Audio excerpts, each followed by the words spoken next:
에베소서 6장 21절부터 24절까지 말씀 봅니다. 나의 사정 곧 내가 무엇을 하는지 너희에게도 알리려 하노니 사랑을 받은 형제요 주 안에서 진실한 일꾼인 두기고가 모든 일을 너희에게 알리리라. 우리 사정을 알리고 또 너희 마음을 위로하기 위하여 내가 특별히 그를 너희에게 보내었노라. 아버지 하나님과 주 예수 그리스도께로부터 평안과 믿음을 겸한 사랑이 형제들에게 있을지어다. 우리 주 예수 그리스도를 변함없이 사랑하는 모든 자에게 은혜가 있을지어다. 아멘. 오늘 드디어 이제 에베소서 본문이 끝나게 됩니다.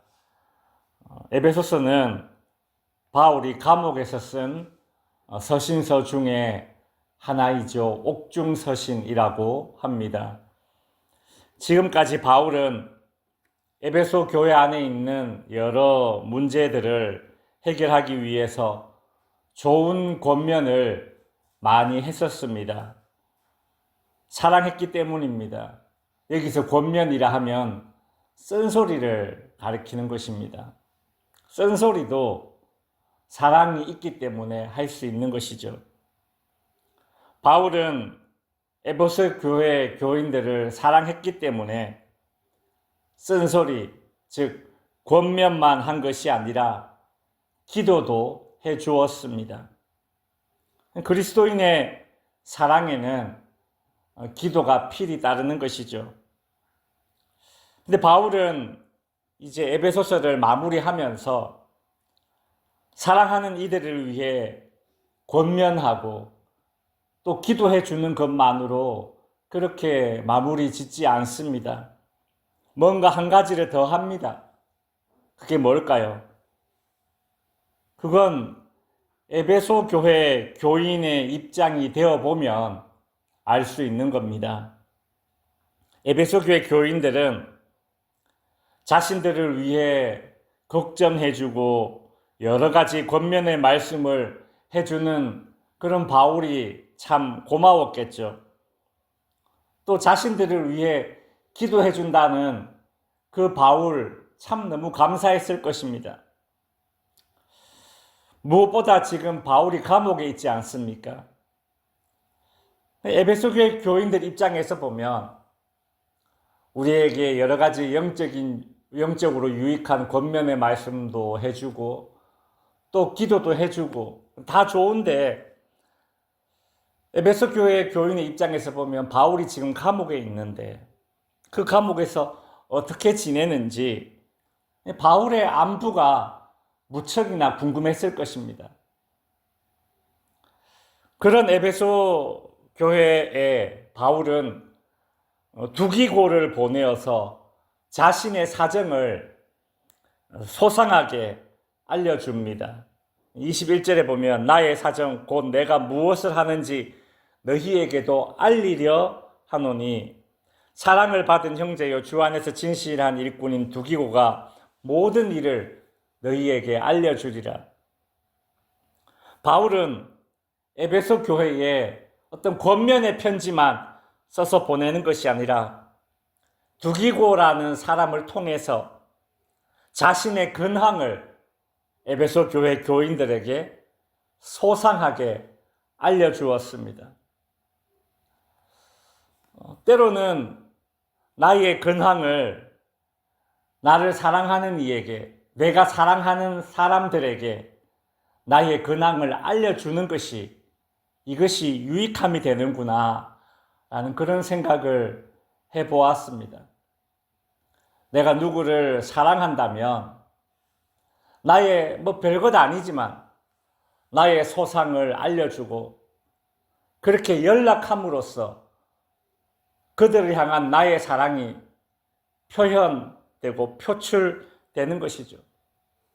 그런 의미에서 연락은 사랑입니다. 바울이 자신의 근황을 에베소 교회 교인들에게 소상하게 알려주는 또 다른 이유는 바울이 가지고 있는 이 교회론 혹은 교회관의 따른 것입니다. 이 바울에게 교회란 무엇입니까? 바울은 이 에베소서 4장에서도 교회에 대해서 이야기했는데, 바울에게 교회는 무엇인가? 하나의 몸으로 비유를 했습니다.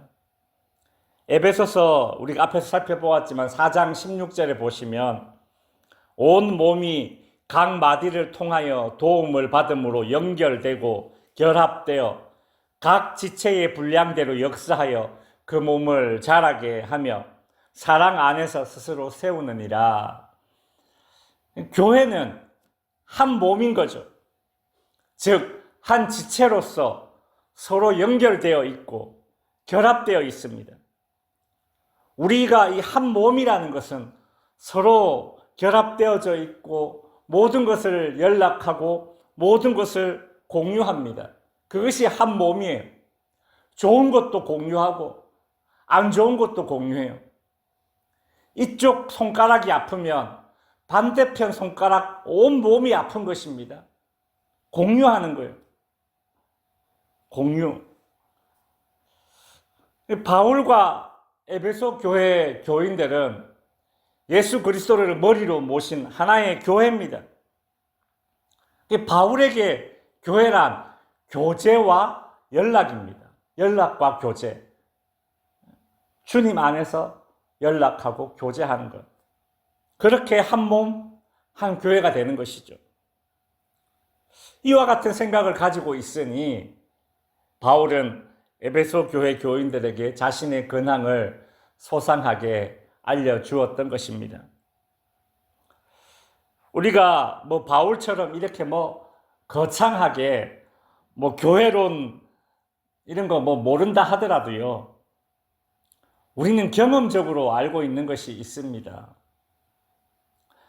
내가 사랑하는 그 사람의 안부를 모르게 되면 마음이 불안해집니다.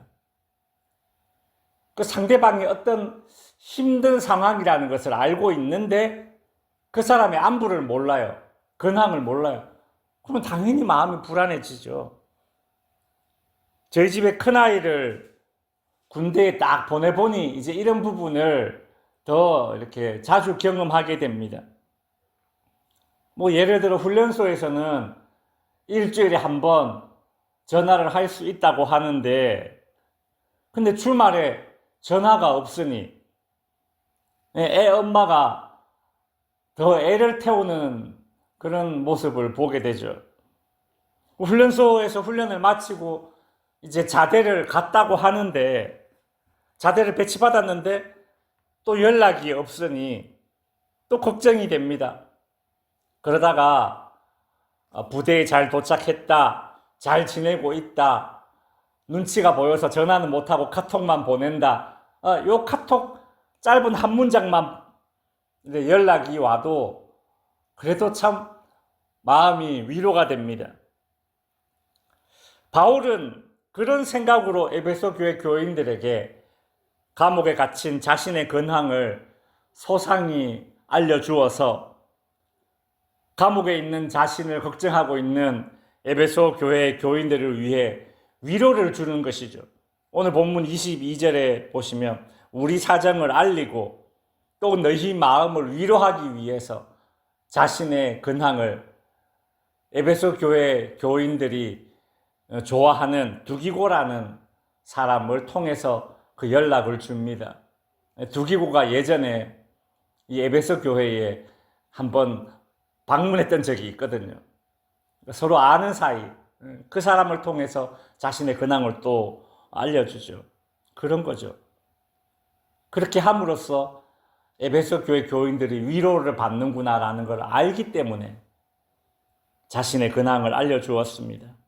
이제 말씀을 마칩니다. 바울은 에베소 교회 교인들을 사랑하기 때문에 권면의 말씀을 주었고 기도해 주었고 더 나아가 자신의 근황을 소상히 알려줍니다. 여러분, 때로는 연락이 사랑입니다. 바울은 에베소 교회 교인들과 한 몸이라는 이 교회론을 가지고 있었기 때문에 자신의 근황을 소상히 알려주었습니다. 사실 별 내용 없어도 그렇게 연락하고 교제하는 그것을 통해서 상대방과 내가 서로 더욱 친밀하게 하나가 되는 것이죠.